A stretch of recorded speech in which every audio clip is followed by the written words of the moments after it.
بسم الله الرحمن الرحيم. الحمد لله رب العالمين، والصلاة والسلام على سيدنا محمد وعلى آله وصحبه أجمعين. خۆشەویستانم، سەلام و ڕەحمەت و بەرەکەتی خۆی گەورەتان لێبێت. جارێکی تر لە بەرنامەی شیرینچا دەستمان بە کۆمەڵێ بەرنامەی جیاواز کردووە. هەروکو چۆن لە ڕابردووە کۆمەڵە ئەڵقەی زۆر تایبەتمان لەسەر هەزمونەکانی نزیکبوونەوە لە مردن پێشکەشکردن. بە هەمان شێوە ئێستا لەگەڵەوەی کە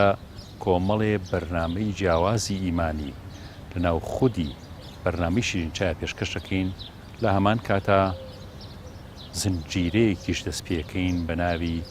زنجیرەکانی بەهەشتی نێو ماڵەکانمان. ئەم زنجیرەیە بین کۆمەڵێ ئەڵقەی لێ پێشکەشەکەین.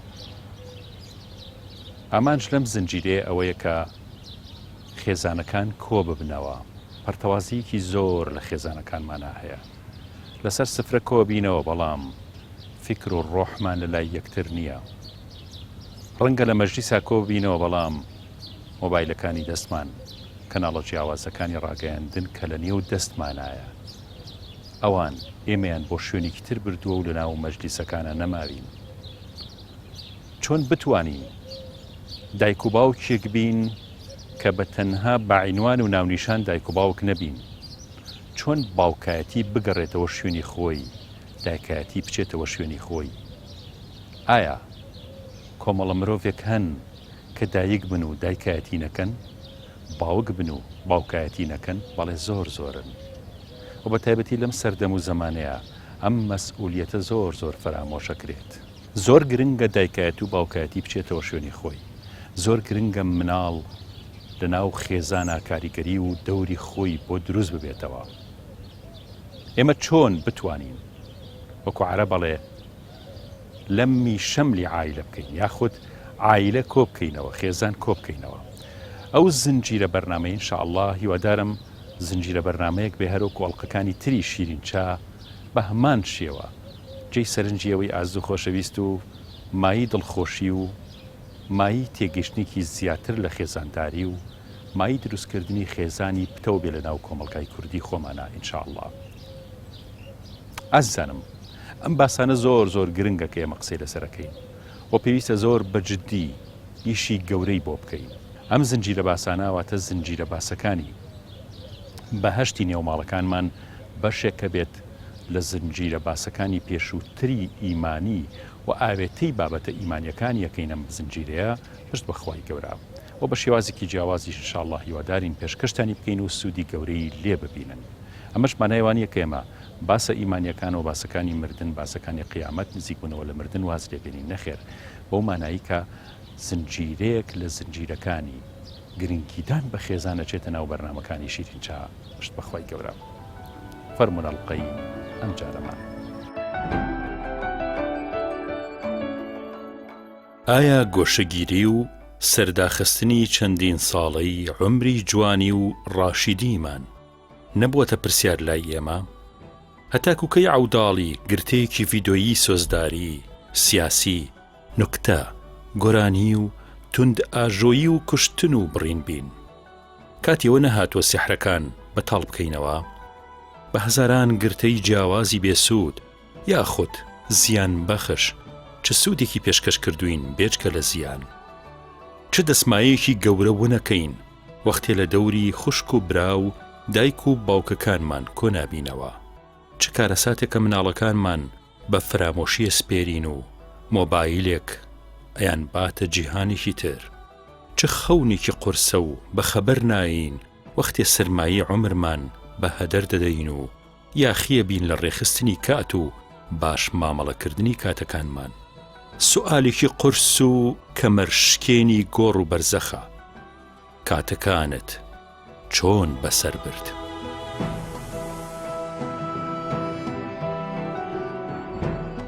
گرنگی خێزان لەسەر مانەوەی خێزان وەکەوەی کە خۆی گەورە و پێغەمبەری خوا صلی الله علیه وسلم و شریعەتی ئیسلام دیاری کردووە، وەکەوەی کە لە کەلەپور و توراسێکی گەورە و پڕبایەخ و پڕجەوهەری ئیسلامیە ئێمە خێزانمان بینیوە یا خێزانە خوێنینەوە یا خێزانە بینین کە چەند قیمەتی خێزان گەورەیە. چەند گرنگە خێزان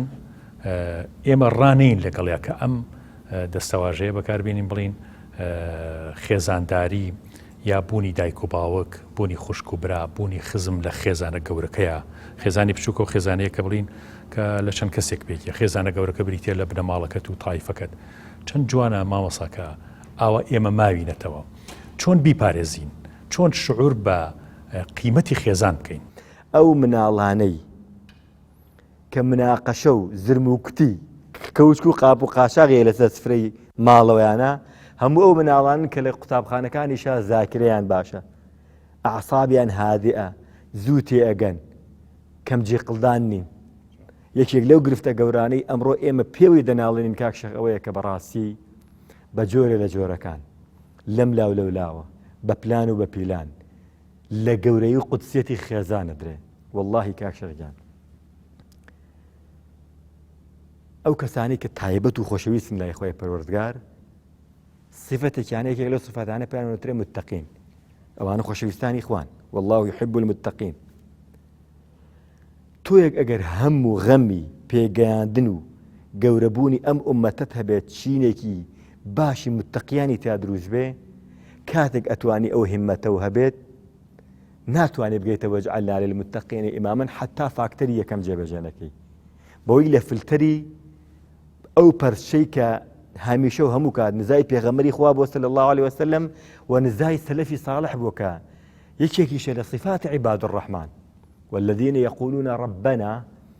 يعني پێشەوەی دوعای ئەوە بکەن بڵێن خوایە بمان کەی بە پێشەنگ و پێشەوا و قودوە و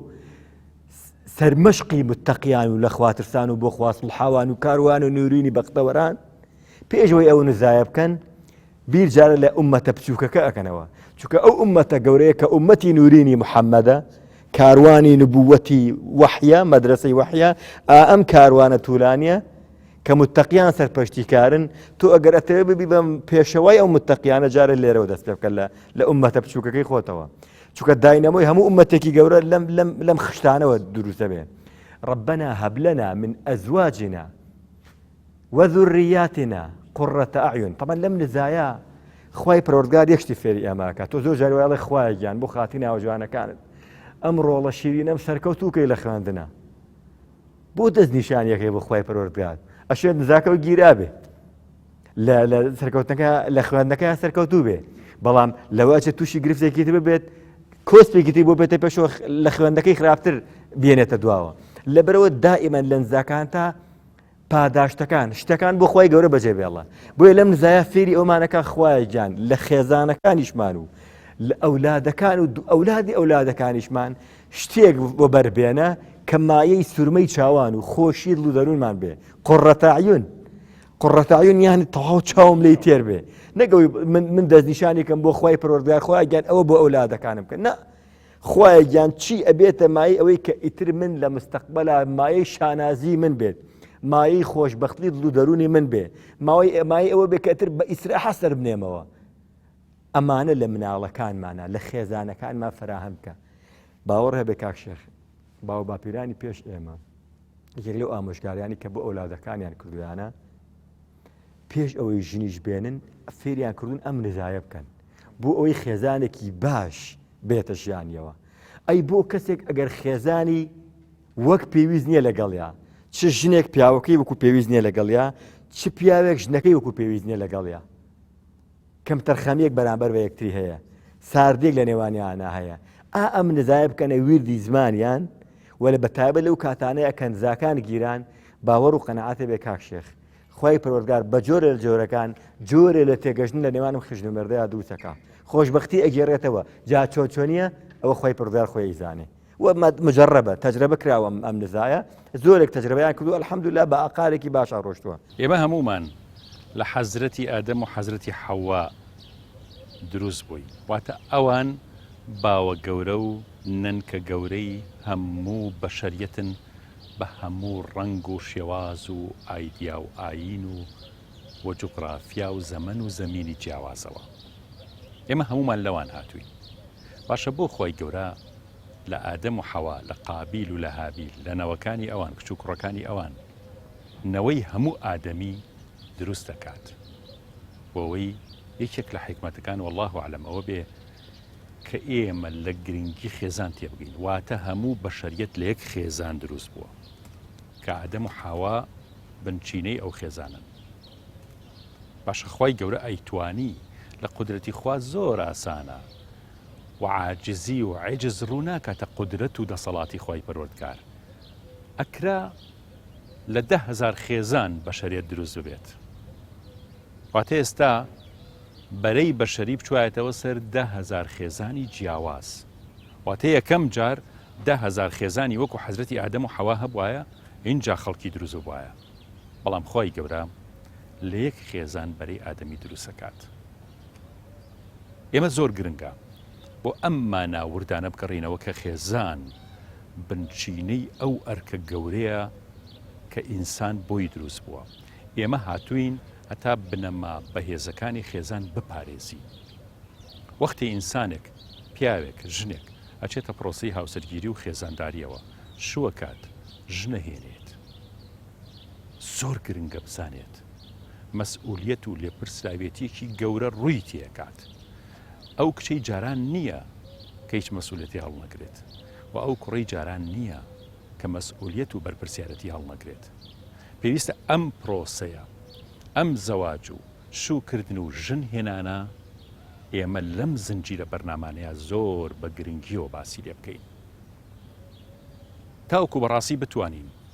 مانایەکی زۆر جیاواز و جوان و ڕێنیشاندەرێکی باش بین بۆ ئەوەی ئەچنە بۆ ئەو کەسانی ئەچنە پرۆسەی هاوسەرگیری و ژنهێنان و شوکردنەوە هەروکو چۆن دەورەیەک ئەکرێتەوە بۆ چەند ڕۆژی بێ چەند کاتژمێری بێ بۆ ئەوەی کە هاوسەرەکان ئەتوان لەو دەورانەیە سوود ببینن لەوەی کە چۆن خێزان دروستەکەن هیوادارم ئەم زنجیرە ئەڵقانەی بەرنامەکانی ناو شیرینچا ببێتە زنجیرە بەرنامەیەکی پەروەردەیی و زانستی و تێگەیاندنی ئەو کەسانی کە هاوسەرگیریەکەن و بە شێوەیەکی جیاواز ئێمە پێشکەشتان بکەین بە شێوەیە کە مومیل نەبێت ینی بێتاقەت نەبی وتاردان نەبێ هەر ئاوا قسە بکەین نا ئەم زنجیرێ ئەم باسەی ئەمڕۆ ئێمە یکەین ئەم زنجیرەی کە دەستمان پێکردووە ئینشاءالله ئەمڕۆ یەکەم ئەڵقەیەتی تەنها ڕۆشناییەکە خینە سەر باسەکان وەلێ لە ئەڵقەکانی داهاتووە پشت بەخوا بە شێوەیەکی سەرنجڕاکێشتر ئێمە قسە و باسەکانمان لەسەر ئەم بابەتە زۆر زۆر گرنگاکەین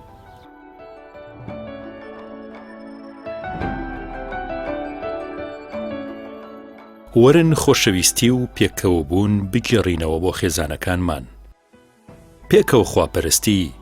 زیکری حەق تەعالا و کۆڕی زیکر گەرم بکەین و ئەو زاتەی چارەدۆزە وەک ڕزقی ملیۆنەها مار و مێر و پەلەوەر لە کون فەیەکوونێکە ئادات تەواوی گرفتەکانی من و تۆش بە چارەسەر دەگەیەنێت با وأفوض أمري إلى الله بكين سندي حقيقي پشتمان توكل بخوا بكين توشوي ريقامان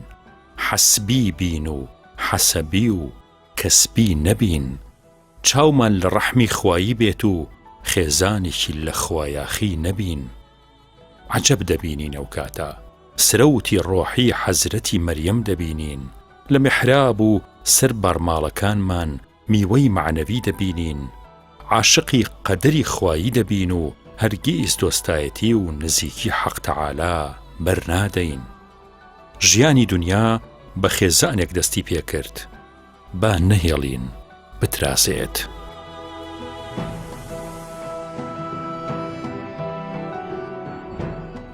هەر ئاها بکەین کە یعنی نانێک بە تەنیا نەخۆین مناڵەکەمان دوایی بخۆی کەی برسی بوو بچێتە سەر مەنجاڵەکە بچێت سەر تەباخەکە کە سفرم داخست حەزەکەم هەمووی بێتە سەر سفرە بڕوا کە زەمانێ بوو ئێمە نۆ کەس بووین لە مناڵەکانم هیچیان نەڕۆیشتو بوون هەموو لە دەور و پشمان بوون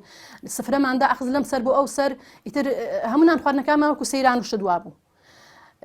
بەڕاستی وا فێر بووم ئێساش بە تەنیا نانم بۆ ناخورێ یعنی زۆر خۆشە خێزان تەبا بن ئاش بن ڕێک بن لە ناویەکە بەبێ یەک نەبن یعنی میوەیەک بێ بە جەماعەت بیخۆی بۆتە خوورێ بە تەنیا بۆت ناخورێ بەڕاستی جاری وا هەیە ئیشتیهای خواردنەکە نییە بەس کە سەیرەکەی ئەوەی خواتۆش ئیشتیها دەکرێتەوە یان ئەگەر دیندار بێ دایک و باوکەکە مناڵەکانیش وەک خۆی بڕوا بکە کوڕەکەم بچکۆلە بوو کە لە لای سەرمەوە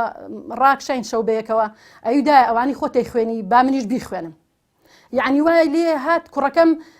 ئەو شتانی شەو من لە بەرمەکرد ئەوش لە بەرێکرد باوکی گوێی لێ بۆی سێری لەم دوعا خۆشانم کوڕە لە بەرێتی یعنی زۆر خۆشە ئینسان لە دینداریەوە کە دیندار بووی ئیتر تەبای دروستە بێ خۆشەویستی دروستە بێ بەڕاستی ئێستا ئەم ئەنتەرنێتە خێزانی هەڵوەشانوە کۆمەڵگەی هەڵوەشانوە بۆچی لەبەر ئەوەی هەر یەکەی مۆبایلەکەی بەدەستەواگرێت جاران هەموو سێری تەلەڤیزۆنمانە کرد بەرنامەمانە بینی بەرنامە خۆشانەمانە بینی ئەم هەموو حەدیسە خۆشانەمانە بینی ئێستا هەمووی دەسا مۆبایلەکەی خۆی هەر یەکەی شتێکی سەیری خۆیەکە بە ئارزوی خۆی حەزی لە چی بێ تێکەڵ بە کۆمەڵەکەت نابێ ئەڵێم ڕۆڵی جان تۆ لەوێ و ئەو لەوێ و ئەو لەوێ ئەمە چتانێکی تایە با هەمومان بەیەکەوە لە ژوورەوە بەیەکەوە دانیشین هەتا وەختی خەوتن و هەمومانە چینە خەوین بەڕاستی یعنی لە یەک دوورکەوتنەوە هەیە خۆشەویستی کەمە بێتەوە کە ئاوهای هەر یەکەی لە ژوورێکا بوو هەمووی خۆشەویستی بۆ مۆبایلەکەی خۆیەیە خۆشەویستی بۆ دایک و باوک نامێنێ ڕێزی بۆی نامێنێ نازانێت دایکی نەخۆشە چیەتی باوکی چێتی کەم و کوڕی چییە بۆ باوکی بەتەنیایەت و ئەڕوا ڕەفیقایەتێکی ناکە بۆ کە بارگرانێکی بۆ سوک ناکە شتێکی لەگەڵا هەڵناگرێت لەبەرەوەی ئاگای لێ نێ باوکی چەنێ هیلاکە بێ دایکی لە ماڵەوە چیەکە یارمەتێکی دایکی بە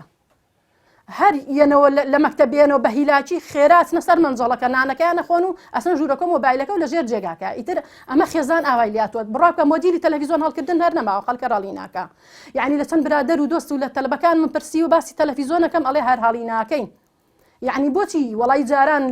هەر تەلەڤیزۆن ئەکرایەوە کە ئەو کوێستانە بوو مستەمەڕ هەبێ خێرا تەلەڤیزۆنمان هەڵەکرد هەموو لە دەوری کۆ بووینەوە چەند جوان بوو چەند خۆش بوو یعنی علادینێکمان هەڵەکرد و تەلەڤیزۆنێکی ئەلەم مۆدیل کۆنانە بچکۆلانێکی ئەو نەمانە بۆڵمانەکرد هەموو لە دەوری کۆ بووینەوە ئێستا چەندێک تەلەڤیزۆنەکە گەورەوە چەندێ سەتەلایت و چەندێ شت هەیە کەچی هەرێکەی مخەریکی مۆبایلەکەی خۆیەتی و ئاگای لە خێزان و تەبایی نەماوە قۆناغی مناڵی لە ناو مەملەکەتی حەیوان و ئاژەڵ و گیاندارانە درێژترین قۆناغ ئازانم ئەوەی کە نەتەوە یەکگرتوەکان دیاری کردووە کە تاوەکو تەمەنی 18 ساڵی بە قۆناغی مناڵی دیاری کردووە واتە دوای 18 ساڵی ئەچیتە قۆناغی گەورەبوون و گەنجێتی بەو مانایی درێژترین قۆناغ لە ناو گیاندارانە زۆر کورتە قۆناغی مناڵی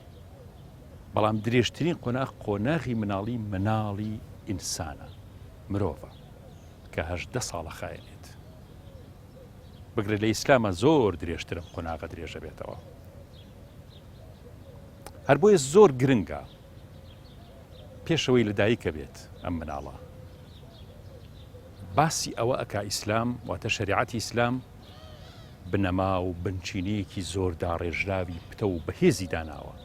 لەسەرەوەی ئەو ئافرەتە کێیە کە تۆی خوازی ئەو پیاوە کێ کە هەڵی ئەبژێری صفات و خو ئەخلاقەکانی ئافرەت وە پیا و چییە کە ببنە هاوسەریەک لەسەر چ بنەمایەک ئایا لەسەر بنەمای دین جوانی ماڵ و سامان پلە و پایە و مەقام لەسەر چ بنەمایە تۆ ئافرەت هەڵەبژێری هەموو ئەم باسانە بۆ ئەوەیە کە لە داهاتووە مناڵێک کە دروسە بێ پەروەردەکەی سەلیم و ڕێک و باش بێت ئایا ئەم دایک و باوکە ئەهلیەتی شوکردن و ژنهێنانیان تایە ئایا شێتێک کە عەقڵی تەواو نییە ئەتوانێت ژن بێنێ ئایا شەریعەتی ئیسلام زۆر بەدرێژی باسی ئەم ئەحکامانە و ئەم باسە زۆر گرنگانەی خێزان و خێزانداری کردووە واتە پێشەوەی کە مناڵەکە ببێت لەبەرەوە قۆناغی کە ئومەم متحیدە دیاری کردووە یاخود نەتەوەی یەکگرتوەکان دیاری کردووە بەوەی کە 18 ساڵ تا 18 ساڵ قۆناغی مناڵیە لە ئیسلامە زۆر بە تەفسیل لە شەریعەتی مبارەکی ئیسلامیە فەقیهە گەورەکانی ئیسلام و سەرمەزهبەکان لە ئیمامی شافعی و ئیمامی ئەحمەد و ئیمامی مالک و هەموو ئیمامە گەورەکانی ئیسلام بەتایبەتی ئەو چوار مەزهبە فقیەی کە تەواوی ئومەتی ئیسلامی ئەوەی لەسەر ئەهلی سنەت و جەماعەتی سەلیمە لەسەری ئەڕوا زۆر بە گرنگیەوە باسییان لەم قۆناغانەی ماڵداری و خێزانداری و مناڵ خستنەوە کردووە هەر بۆیە خۆشەویستان خێزان گرنگێکی زۆر زۆر گەورەی هەیە پەروەردەی مناڵ چۆن پەروەردەیەکەیت چ ناوێکێنیت کاتێ دەستکی دایکایەتی ئەم دایکە چه ئەحکامێکی شەرعیەکەوێتە سەر ئایا لە ڕەمەزانە بە ڕۆژوو بێ یا بە ڕۆژوو نەبێت بۆ چونکە مناڵەکەنەوە زیانی پێ بکات کاتێ دەستکی دایکایەتی ئایا خەسڵەت و خوەکانی ئەم دایکە چۆن ئەگۆڕێ لە شریعەتە هەروکو چۆن لە زانستی پزیشکیا باس کراوە لە شریعەتیشا ڕێعایەت و چاودێریکی وردی بۆ دیاری کراوە. وەختی مناڵەکە ئەبێ ناوێنەی چی بۆکەی، چ خێر و سەدەقەیەکی بۆکەی، چۆن حوتمی بۆکەی، چۆن خەڵک کۆکەیتەوە، چۆن خەڵک کۆکەیتەوە بۆ ژنهێنانەکەت ئاوا خەڵکیش سنەتە کۆبکەیتەوە بۆ ناونانی مناڵەکەت یا وەلیمە و داوەتێ بکەیت تاوەکو بە خێرهاتنی ئەم مناڵە بکەی بۆ دنیا تا ئەوانیش دوعای خێری بۆ بکەن. ئەم مناڵە قۆناغ بە قۆناغ کە گەورە ئەبێ شیری کێ ئەخوا، چۆن دایک پێویستە شیری پێ بدات، چۆن ئەگەر کەوتە دەستی دایەنەکە حکمی چییە بۆ ئەم مناڵە، ئەگەر کەسێ شیری پێدا چۆنە بێ بە دایکی ئەم مناڵە، چۆن عەتف و سۆز و خۆشەویستی و تێکەڵیەک لەگەڵ ئەو دایکەیە دروسە بێ، چۆن مناڵی ئەو دایکە حرامە بێ لە مەگەر لە مەسەلەی ژنهێنان و شوکردنا بە هیچ جۆرە نابێت توخنیەک بکەون لە قۆناغێکە ئەگەر شیرەکە زۆر بێت و مدەیەکی بۆ دیاری کراوە کە فەقیها گەورەکانی ئیسلام باسییان کردو و ڕۆشنیان کردوێتەوە. وەختی ئەم مناڵە ئەگاتە حەدی تەمیز و گەورە بوون، چ کاتێک نوێژەکە، چ کاتێ ئەمری پێەکەی، چۆن پەروەردەیەکەی، چۆن سلوکەتی ئەم مناڵە ئەپارێزیت. هەڵس و کەوتەکانی بە تایبەتی لە سەردەمی ئێستەی مڕاهەقەیە کە بەڕاستی سەردەمێکی زۆر تاریکە و زۆر پێویست بوو کە ئێمە ئەم بەرنامانە پێشکەوت بکەین. تێبینی و سەرنجێکی زۆر وردەخینە سەرەوە چۆن مناڵ لە دەستی دایک و باوک دەرنەچێت، چۆن ئەو شاڵاوە گەورە فەسادە بێ ئەخلاقی کە دنیای گرتوتەوە و جیهان برە و جۆرێک لە بێ ڕەوشتبوونێکی بێ ئامان ئەڕوات، چۆن بتوانین مناڵەکانمان خێزانەکانمان بپارێزین، چی بکەین بۆ ئەمە لە کاتێکە شذوذی جنسی و هاوڕەگەزخوازی و بەدڕەوشتی و هەموو ئەم نەخۆشە دەرونیانەوە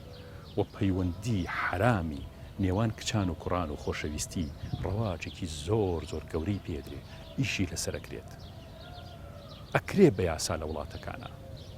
چۆن ئێمە وریا بینەوە بەرامبەر ئەم پیلانە گڵاوەی شەیتان و شەیتان پەرستان، چۆن خۆمانی لێ پارێزین، چۆن مناڵەکانوان وشیارکەینەوە.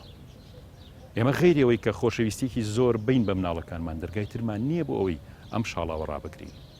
غەیرەوەی لەگەڵ مناڵ و کچ و کوڕەکانی خۆمانە زۆر وابەستە بین، زۆر بەیەکەوە بین، دوور نەبین لە یەک. ئەو شەیتان و دەجالە گەورەی کە لە ڕێگەی تۆڕە کۆمەڵایەتیەکان و لە ڕێگەی ئینتەرنێتەوە ئەگاتە ناو ماڵەکان، چۆن بتوانین بەربەستێ بۆ خۆمان پێش مناڵەکانمان دابنین، چکە بەڕاستی هەموومان گیرۆ دەبووین. چی بکەین باشە؟ هەمووم باس و خواسانە ئازانم لەم زنجیرە ئەڵقانەیە پشت بەخوای گەورە کەم تا زۆر ئەی خینە خزمەتی ئێوەی ئازیز و خۆشەویست. پێش تەسلیمکردنی ڕۆح خەمی ویساڵ حازری حاڵتان بکەن، پێش لە دەستچوون فراق بە بەشی شەیتانتان بکەن. یا ڕەبی خۆت فەرمووتە بۆ عیبادەت دروستم کردوون، یاری مەکەن. ڕسقتانم دابەش کردووە، خۆتان زیادەماندوو مەکەن. ئەگەر ڕازی بوون بەو بەشەی کە خەڵاتم کردوون، جەستە و دڵتانە خەمە ئارامیەوە و لە ڕێزلی گیراوان دەبن. بەڵام ئەگەر بە بەشی خوا ڕازی نەبن و ناشکر بن، بە عیزەت و جەلالی خۆم دنیا ئەزاڵەکەم بەسەرتانە و بە هەموو لایەکە هەڵپە ئەکەن و هەر ئەوەشتان دەسەکەوێت کە بۆتان دیاریەکەم. بەو هەڵپە و چاوچنۆکیە دەبنە زەمکراوەکانی بارەگای من. ئەینەوەی ئادەم، هەرز و ئاسمانەکانم دروست کرد ماندوو نەبووم بەدەستیانەوە. ئایا لە تەکولێرێک بدەم بە ئێوە ماندوو مەکات؟ ئەینەوەی ئادەم،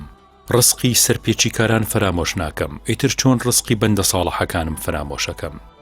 مەحشەر ئاخر راوی چیرۆکە زۆر و زەبەندەکانی مرۆڤایەتیە، هەموو یەشێکمان دەبینە داستان، بەڵام چۆن چیرۆک و داستانێکی مەحشەر دەبین نازانم.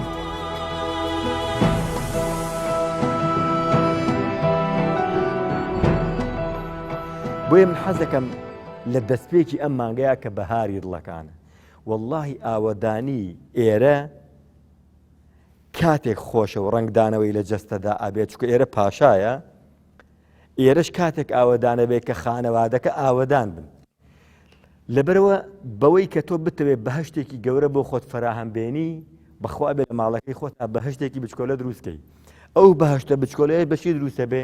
بەوەی ئاگاداری ئەو خاڵە گرنگانە بین کە چۆن کیانی خێزان بپارێزرێت. ئەخر باوەڕ هەبێ کاک شێخ ئێستا زۆر بە وردی ئیش لەسەرەوە ئەکرێ کە مرۆڤەکان ئەوەندە سەرقاڵ بکرێن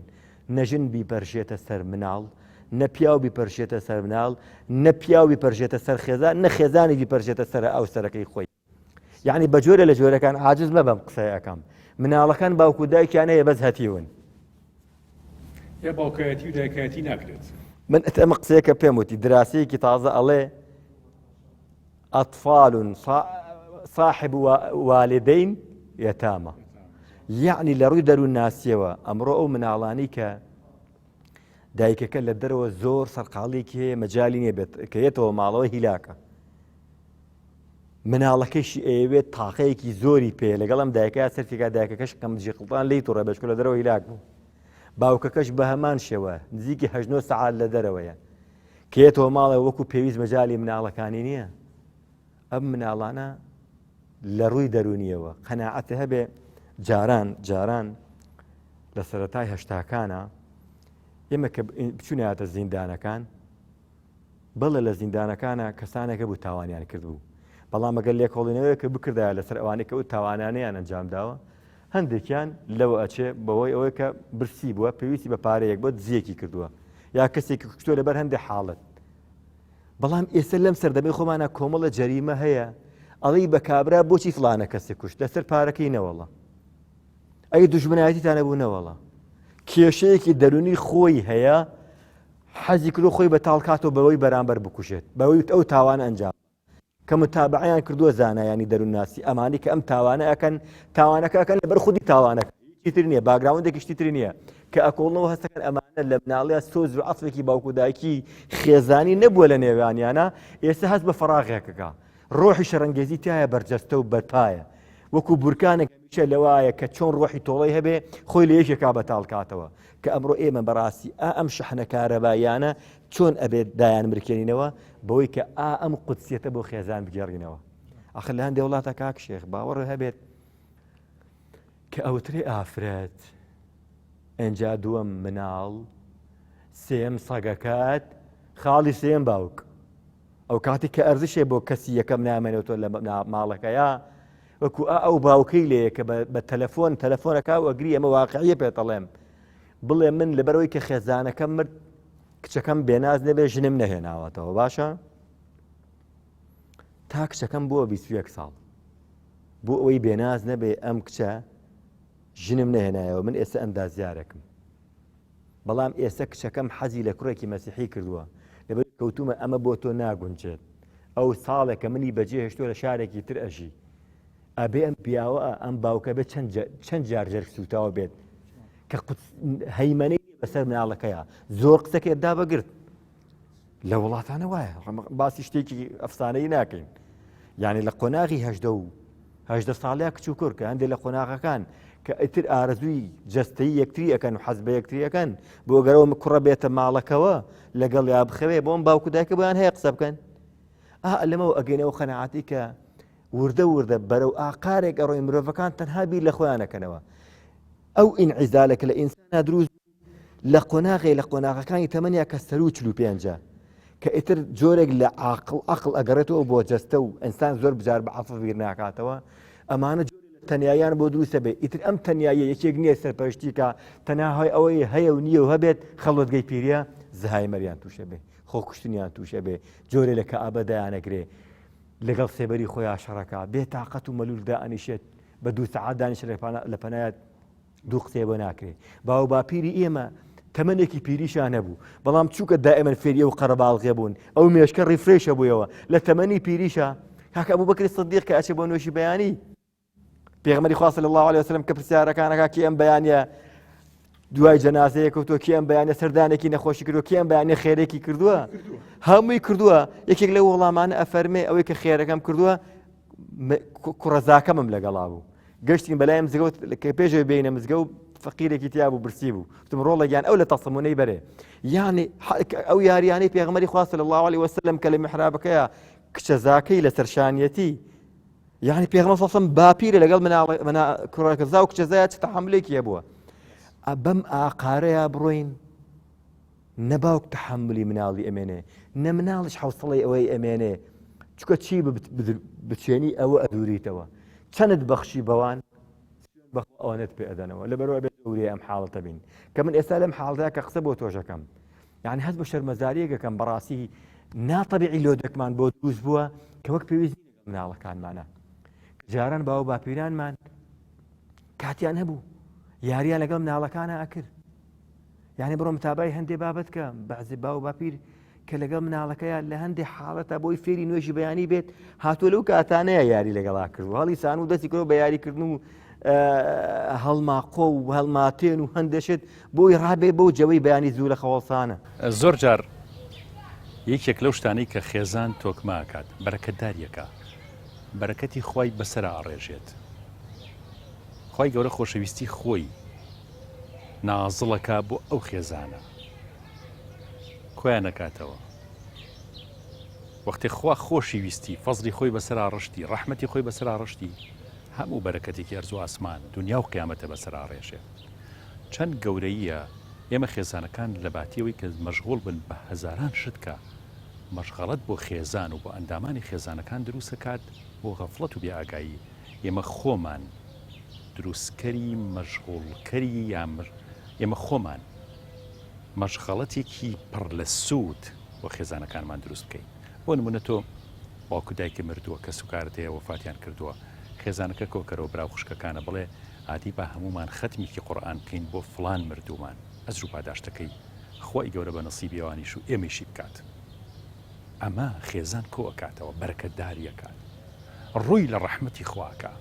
پرۆژەیەکی ئیمانی دانی با ئێمە ئەم مانگە کە مانگی ذیلحیجەیە نزیکە بینەوە لە جەژنی قوربان با کۆمەڵەشت ئەنجام بین بۆ نمونە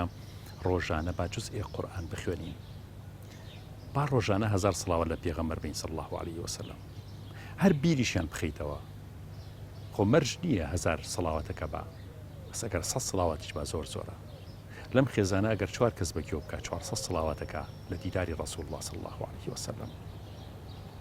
وەختی قوربانیەکەیت مناڵەکانە بەشدار کە لە قوربانیەکەیە بەشدار بن لەوەی کە ئەم کارە خێریە ئەوانیش ئەنجامی بن با ئەوان گۆشتەکە تەوزیع بکەن با لەگەڵ خۆتا لە سیارەکەیە بەیەکەوە تەوزیعی بکەن بەسەر ماڵە فەقیرەکانە چکە ئەمانە دەرسی زۆر گەورەیە ئەمە لەگەڵ ژیانە بۆ لەگەڵ خێزانەکەتە ئاژی لەگەڵ مناڵەکەتە ئاژی مامەڵەیەکی ڕەحم و بەزەیانە لەگەڵ مناڵەکەتاکەی زۆر جار وتاردان و نەسیحەتی زۆر ئیسفادی نییە بۆ مناڵ ئەوەنەی ئەو شتە گرنگە کە لە باوکیە بینێت لە دایکیە بینێت درۆ نەکردن لە باوکیە بینێت ئێتر فێرە بێ درۆ نەکات چکە باوک و دایک زۆر بچووکە بنەوە لە بەرچاوی مناڵەکانیان کاتی سیفەتێکی خراپیان تیابینن و ئەبنە قودوەیەکی زۆر ناشرین کە ئەوانیش لایەن ئاساییە بێت چونکە کەسێکی زۆر مقدس کە دایک و باوکێتی کە درۆ بکات کە خیانەت بکە ئەمیش زۆر لای ئاساییە بێت ئەوان شتە ئەنجام بات هەر بۆیە ئەم پرۆژە خێریانە ئەم دوعا و زیکر بەیەکەوە ئەنجامدانا زۆر شتی گەورەی لە ئیسلامە لەسەر هاتووە ئەی پێغەمبەر صلی الله علیه و سلم نافەرمێ ڕەحمە لەو ژنەی کە نیوە شەوێک هەڵەسێت مێردەکەی هەڵەسێنێ ئاوە پرژینە بە دەمچاوی هەڵەسێنە بەیەکەوە شەو نوێژکەن یا ئەو پیاوەی بە هەمان شێواکە ڕەحمەتی خوا لەو کەسە ئەی پێغەمبەر صلی الله علیه و سلم نافەرمێت ئێوە نوێژە سونەتەکانی دوای فەرزەکان بهێننەوە لە ماڵەوە بیکەن بۆ ئەوەی یەکەم ماڵەکەتان بەرەکەتدار ببێت دوو هەم مناڵەکان چاوتان لێکە نوێژە بینن نوێژ بە کرداری بینن بە قسە نا قسە زۆر دەوری نییە ئازانم علم و نەفس و پەروەردەی دەرونی باسی ئەوە ئەکا کە قسەکردن و تاردانی زۆر و زۆر شتدان بە گوێی خەڵکە ئیسفادەی نییە ئەوەنەی کردەوە و ئەخلاق دەوری هەیە ئەمەش ئەخلاقی ئیسلام و موسڵمانان بۆ بەڕاستی ئێسام سەردەمە ئێمە هەمومان وتارەین هەمومان قساکەین کۆڕە بەسین زنجیرەی فکری و زنجیرەی ئیمانی و نازانم زنجیرەی سیاسی و زنجیرەی چی ئەوەنەی کردەوەیەکی جوان لە تۆیە لە فڵانە بیبینێت ئەوەنەی ئەوە وتارەکان ئیسفادەی نییە واتە کاریگەری وتار کەمترە لە کاریگەری کردار زۆر گەورەیە تیاتا ببینێت هەر بۆیە کەسی وا هەیەڵێ من سەدان وتار و سەدان داعی و سەدان کەس شتیان بۆ باس کردم بەس بەقەت ئەو هەڵوێستی لە فڵان کەس بینیم کاریگەری لەسەر من نەبوو من تەوبەم کرد و ئیمانێکی کامڵم دەستکەوت هەر بۆیە حەزرەتی ڕەسوول الله صلی الله عليه وسلم فەرمێت بە یەکێک لە ماڵە سەحابەکانی مەدینە ئەفەرمێ ڕەحمەتی خوا لە ئێوە ئەو شتەی کە دەستان داوەتێ ئەو خێرەی کە دەستان داوەتێ کە شەیتانتان لە ماڵەکەتان دەرکردووە شەیتان لەم ماڵی ئێوە نەماوە بەهۆی ئەو زیکر و قورئان و بە کورتەکەی بەهۆی ئەو پرۆژە ئیمانی کە ئێوە دەستان داوەتێ زیکرەکەن قورئانە خوێنن دوعا و پاڕانەوە لە ماڵەکەیە زۆرەکەن شەیتان لە ماڵەکەتان نەماوە هەوڵ بن مەهێڵن شەیتان بگەڕێتەوە ماڵەکەتان واتە سارد مەبنەوە لەو قورئان و زیکر و لەو دەرس و دەورەی کە لە ماڵەکەتان هەیە لەو زیکرە جەماعی کە بەیەکەوە ئەنجامێدەن دا ئەبی ساڵح و پیاوچاک و ئەولیاکانی پێشین وا بوو کە بە حەڵقە زیکریان کردووە لا ئیلاهە ئیلا الله بە حەڵقە کردویانە کە چەند جوانە بەڕاستی ئەی بۆ لە خێزانەکانەوە زیینو نەکەینەوە بە شەرمەکەین عیبە شەرمەکەین لەوەی زیکری خوا بەیەکەوە ئەنجام بدەین ئەی بۆ بەیەکەوە سەیری فیلمێکی خراپەکەین بۆ زنجیرە ئەڵقەیە بەیەکەوە بەردەوام 100 ئەڵقە 200 ئەڵقە 400 ئەڵقەی تورکی بەیەکەوە سەیرەکەی بەڵام پێت شەرم بێ پێت نەنگی بێ یاخود تبریرێکی شەیطانانەی بۆ بێنیتەوە بڵی بەخوا ڕەنگەمە لە ئیسلامە نەهات بێ ئەمە بیدعا بێ ئەمە چی بێ بەیەکەوە ئەڵقەی زیکر دروست بکەین ئەزانم با ماڵەکانمان وا لێ بکەین وەکو فەرمووی پێغەمبەر فەرمێت مەهێڵن بەو ماڵە ئەنساری ئەفەرمێ مەهێڵن شەیطان بگەڕێتەوە ماڵەکانتان بەهۆی ئەو زیکرەی کە لە ماڵەکەتانە بەیەکەوە ئەنجامتانەدات ئەو زیکر و تاعەتەی لە ماڵەوەتان کرد دەستی لێ بەرمێن و شل مەبن تایە تاوەکو شەیطان نەگەڕێتەوە ناو ماڵەکانتان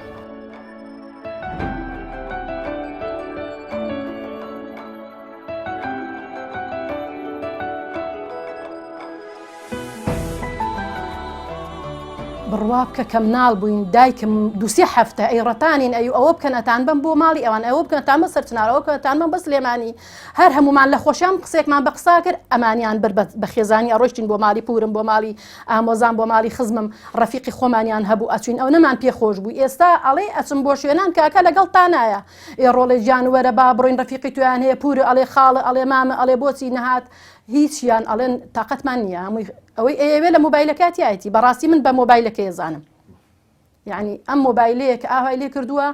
یعنی جاران کوڕێکم هەیە ئێستا لە ئەوروپای ئەیودایە بەبێ من نەچن بۆ هیچ ماڵێک من هەموو ماڵەکان لەگەڵ تانایەم یعنی ئەگەر خەوت باە شتێ بواە لە شوێنی بوا لای برادەرێ بوا یەکسەر بامان هەرێ وەراتین بۆ ماڵی میمی دڵسۆز و بۆ ماڵی خاڵە ڕزگار و ئەوان لەگەڵمان هات هەموو ماڵێ ئێستا بە کوڕەکەڵێم ئەڵێەوە زەمانی ئەو سابووە کاکە هەرێم بوو خۆ من هەرێم نیم ئەجا بۆیە بەڕاستی ئەبێ خۆمان فێریان کەین من جارێکی باسی ئەوەم کردکەوتم ئەم دراوسیانە لە کەرکووک بووین دراوسەکانوتم خۆم دراوسیانە جەژنە پیرۆزەوشن نازانن کوڕەکەم هەرە دەر هاتەوە ژوورەی جەژن تا پیرۆز بچکلێتی کاڵەگرت ئەودا بۆ خۆمان جەژنە پیرۆزە لە خۆمانەکەین خۆ کەس هەمووشۆی کەس ناکە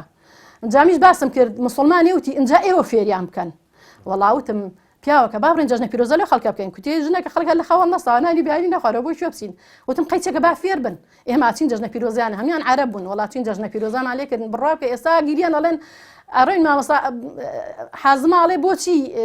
نەهاتنەوەێرە بەخوا چاوم بەرای ناسێری ئەو لایە بکەم ئەو نەخۆش بێ ئەو لێرە بن مەولود مەکرد زمانی مانگی مەولود مەکرد هەموو گەڕەکەم بانگە پاقلاوشت مەهێنا و خۆم بەسەریان کەس نەبوو یارمەتیەکەم با دەفیشم بۆ لەیە هەر بۆ خۆم مەولود مەخوێن و ئەڵێن چەند خۆش بوو کە ئاهاتی ئیتر ئاهایی بەڕاستی من هەر ئەوەم تیاماوە چونکە لە بەکرە زۆر گەورە بووم و هەموو ئەو خەڵکانەوە خزمم وان و خەڵکی گەورە دێین و ئێمە خزم هەر هەموو شۆمانەکە ئێستاش هەموو شۆمانەیە لەگەڵ خوشک و براکانمە بەڵام وەکەوەی بڵین وەکو جاران زۆر بەو زۆریە نەماوە بەڵام وەڵی لەخوا بە زیابێ ئێستاش وەکو قەرز وایە یعنی کاکەم کە دێ بۆ ئێرانە ئێمە چوو بێتین بۆ چەمچەماڵ لە ماڵی ئەوان ما بێتین و ئەوش دێ لێرام ئێمە نەما بێتین ئەوش نامێنێتەوە هەموومان ئاوای بەڕاستی هەموو شۆمان ماوە خزمی گەورەدی هەموو شۆمان ماوە بە زۆری یعنی لە چاو خەڵکی ئێرە ساڵن باشە جاری وای هێڵێنەوە ژنیە ناوە بۆ پیاوەکە یان تخوا کێ ژنیە ناوە ئەمە نەسیارە لێراوەسێ بڕاوکەڵێن وامانزانیوە ژنیان هێناوە وەمانزانی شایشتە وڵا شایشتنی هەر میوانە ماشەڵڵا ئیتر خوشکە زاو برا و خوشک و هەمیانیان کۆ بینەوە لێرانە ئیتر ئێمە لێرە تەلەفۆن بۆ ئەوانی ئێراکەین ئەڵێن وەرن ماڵی کاکەم هاتون وەرن ماڵی پەروین هاتون وەرن ماڵی نەسرین هاتون ئیتر خزمان هەموو کۆ بینەوە لێرانە بەڕاستی جەوێکی خۆشە یەکێک لەوانەی کە ئەزمموی نزیک بوونەوە لە مردنی بینیوە گەنجێکی ئیمانداری موسڵمانە گەڕێتەواڵێ وەختێک لە ئەزمونونەکەمە شتم زۆر بینی زۆر شتیان پێوتم یەکێک لەو شتانە کردەوەیەکی چاکی خۆم بوو کە پیشانیاندام لای خۆم زۆر ئاسایی بوو زۆر سەرنجم نەچوو بۆ سەر و چاکەیە ئەویشەوە بۆ ڕۆژێکیان لە مزگەوتێک نوێژمە کرد کە هاتمە دەرەوە درەنگ هاتمە دەرەوە چەند کەسێکی پیر لە مزگەوتەکە یامابوونەوە یەکێک لەو پیرانە کە هات پێڵاوەکانی خۆی لە کەوشکەنەکەیان نادۆزیەوە منیش دووسێکیانم بۆ هێنا تا دۆزیوتم ئەمەیانەوتی بەڵێ بۆم دانا جوان و ڕێزەکەم لێ گرت و خوا حافیزیم لە کرد و ڕۆشتم چەند دوعایەکی بۆ کردم بەدەم ڕێگەوە گوێم لە یەکێک لە دوعاکانی بوو بەڵام ئەوانی ترم گوێلێنە بوو ڕۆشتم لەو دنیا پێیان وتم یەکێک لە چاکە گەورەکانە بریتی بۆ لەوەی کە ئەو کردەوە باشەت ئەنجامدا ئەخلاق ئاسان کردار ئێمە دەستەوسانین لە ئەنجامدانی کردداری باش بە زۆرزان و قسەزانین لە قسەکردن و لە شیعار و لە خۆ دەرخستنە کە ئەما بێ پێچەوانە بکەینەوە کەمتر بدوێین زۆرتر ئەخلاق پیشان بدەین بۆ خوا و بۆ خەڵکیش ئاسانم کە بۆ خوا و کرد بۆ خەڵکیش باشە بێت کە بۆ خوا و نەکرد بۆ خەڵکیشی بکەیت ئەبێتە ڕیاو مەبەستەکە خوا نییە و مەبەستەکە نیەتەکە باش نییە ئەم گەنجاڵێت ئەو شتەی کە زۆر خێری دەستی من خست بۆ قیامەت کە بینیم یەکێک لەو کردوانم ئەم کردەوەیە بوو ئەوی شەو بوو کە پێڵاوەکانم بۆ دانا ئەم پیاوە سێ دوعای بۆ کردم دوعاکان زۆر گەورە بوون پێیان وتم لە سێ شوێنی زۆر گرنگە یەکیان ڕووداوی سیارە بوو کە سیارەکەت وەرنەگەڕا یەکیان لە دارێکی بەرزکەوتیتە خوارەوە بۆ هیچ شوێنێکە نەشکا یەکیان شوێنێکی تر بوو وتم نازانوتیان دوعای ئەو پیاوە بوو کە خوای تۆی ڕزگار کرد ئەمە هەر بۆ دنیات بۆ قیامەتت ئەجرێکی زۆر گەورەتە بوو ئەو پێڵاوانەی کە داد کرد سێکن ئازانم ئەها چۆن ئەڵێ شاشە گەورەکەی کردار ببینن پانۆڕامایەکی زۆر گەورەی ینی هەر کردەوەی ئێمە یکەین ئێستا من لێرە ئەم قسانە بۆ ئێواکەم ئەمە بۆ قیامەت یەک وێنەی زۆر فراوانی هەیە بۆچی کردێ کاک جیهاد کە وێنەگری بەرنامەکەمە چۆن ئەمەی ئەنجامدا من بۆ ئەم سەعاتەم دیاری کرد لەم سەعاتە چیتر ڕوویە زۆر شتی تر باسەکرێت وە زۆر شتی تر پیشانمانە درێتەوە وێنەیە گیرێت لەسەر ئەم نمونەی کە بۆتان باسەکەم ئەم گەنجاڵێک کە من پێڵاوەکەمدا کرد پیان وتیان با بچین بۆ ئەو کارگەی کە ئەم پێڵاوەی لێ دروست کراوە سبحان الله وەکەوەی سە من بمبەنەوە بۆ ئەو کارگەی کە ئەو کامێرەی لێ دروست کراوە کە کاک جیهاد وێنەی منی پێگرێت باشە وتی چوینەوە بۆ کارگەکە ماڵێک بوو خێزانێک بوو ئەم خێزانە لە شارێک لە شارەکانی ئێرانە بوون ئەم خێزانە پێکاتبوون لە 5-6 مناڵ لەگەڵ دایک و باوکێک ئەم خێزانە مەعمەلی دروستکردنی ئەو جۆرە پێڵاوە بوون تا ئێوارە ڕەنگە 4 جوود 5 جوود 10 جوود نازانم چەرێکیان دروست کرد بێت یەکێکیان بۆ نمونە چەرمەکەی چاکە کرد یەکێکیان بنەکەی چاکە کرد یەکیان دایە کوتا بزمار ڕێژیە کرد یەکێکیان بۆ یاخیە کرد یەکیان قەیتانەکانی چاکرد بەم جۆرە تا پێڵاوەکە ئینتاجە بوو دەرەچوو ئەڵێ ئێوارەی ئەو ماڵەیان پیشاندام کە مەلائیکەکانە هاتن سەری یەک بە یەکیان ماچەکردن و ڕێزیان لێگرتن احترامی ئەم خێزانەیانە کرد ئەم خێزانە نیانەزانی هۆکاری ئەوەی کە زۆر دڵیان خۆشە ئێواران چییە هۆکارەکەی ئەوە بوو مەلایکە هاتن دوعایان بۆ کردن و ڕێز و احترامێکی زۆر محیبانیان دەربارەی ئەم خێزانە دەرەبڕی مەلایکە لە ماڵەکانیانە بوو بۆ هۆکارەکە باسەکەم لەبەر ئەم هۆیە من ئەم چیرۆک و بەسەر هاتم ئالێرەیە هێنا لەبەرەوەی بە حەڵاڵی ئیشەکەیان ئەنجامەدا ئەم خێزانە ئێرانیە ئیشێکی حەڵاڵیانە کرد پاچیانە کرد کە پێڵاوەکەیانە فرۆش پارەکەیان هەمووی حەڵاڵ بوو بۆیە بەختەوەرە بۆیە ئێوارە دڵیان خۆشە بۆیە مەلایکەش ڕێزیان لێگرێت دوعایان بۆ کات خۆی گەورە مەرحەمەتی خۆی بارێنە بەسەریانە دەیتۆ $10,000 حرام ئێوارە بەرەوە بۆ ماڵە بزانە یەک کەس دڵی خۆشە بزانە شەڕ و ئاژاوە زیاد ناکە بزانە کێشەکانە گەورەتر نابێت یەکێک لە بنچینەکانی تێکچوونی خێزانی ئێستا بریتێ لە حرامخۆری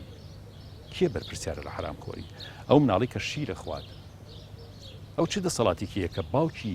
پارەی حرامەیە بە شیر بۆ مناڵەکەی و دایکی شیرەکەی پێدات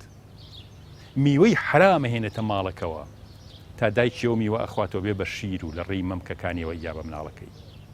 ئەو مناڵەش دەسەڵاتێکیە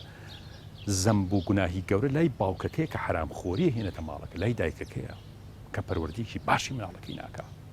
کە گوێی لە مناڵەکەی نییە کە ئیحتیماماتی بۆ مناڵەکەی نییە لەبەرەوە زۆر گرنگە وەک بنچینە و بناغی خێزانێکی تەندروستی ئیمانداری ساغ و سەلیم کە دروست ببێت ئەوە بناسین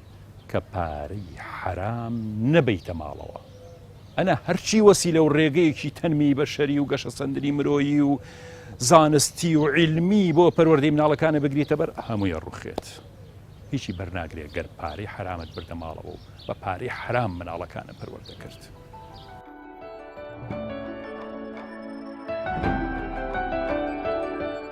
یا مسهل الأمور لەبەر پرسیارەتی ماڵ و مناڵ و باوکایەتی و دایکایەتی سەرکەوتومان بکە یا رب العالمین.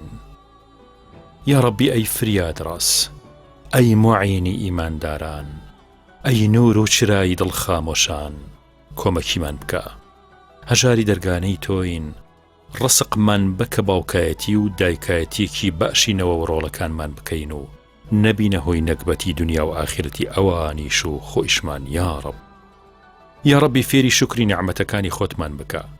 یا ربی لەسەر سفرەی خێر و بەرەکەت کۆمان بکەرەوە، ئیسلاحی حاڵمان بکە. زۆنگاوی جێبرینی کۆن و نیۆمان ساڕێژ و تیمار بکە. لە گوناهی لەسەر نووسراومان خۆش بە و مەحوی بکە. یا ربی سەرقاڵی زیکر و فکری خۆتمان بکە و ڕوت و ڕەجاڵەکانی ئاخرەت نەبین. یا رب. اللهم آمين آمين آمين